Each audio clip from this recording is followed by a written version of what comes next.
አባቴ ይሉኝታ የሚባል ነገር የለውም። እሺ ፊት ለፊት ነው በቃ እና የሆነ ነገር ከቀባጠርክ ይነግርሃል፣ ምንም ችግር የለበትም። እናቴ ይሉኝታ አለባት አይደለም የሚባለው፣ ከይሉኝታ ነው የተሰራችው ራሱ።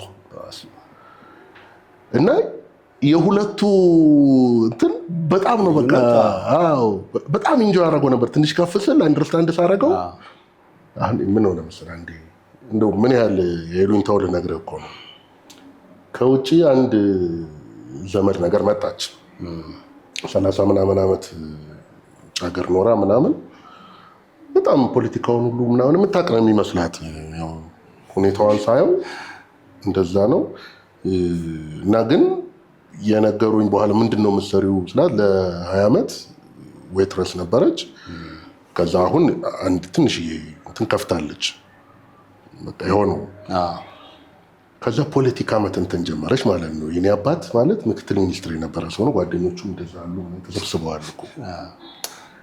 ከዛ መለስን ማማት ተጀመረና እነሱ በቃ የደርግ ሰዎች ናቸው ምናምን ይላሉ። ከዛ ቆይ አለች። አልገባችሁም እኮ እናንተ ጋሽ ታምሬ አልገባችሁም። ይኸውላችሁ አሁን እኮ ሲአይኤ እኮ ነው ዋናው ነገር። አሁን መለስ አሁን እያስቸገረ ነው አይደለ? አሁን ማን መንግስቱ ኃይለማርያምን ዚምባብዌ ማን ያስቀመጡ ይመስላችኋል? ሲአይኤ እኮ ነው።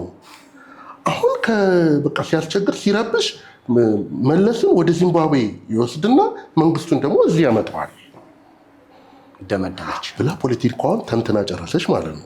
እሺ እና አቶ ታምሬ እንደዚህ ብሎ ነው ያያት ደደብ እና ተዋት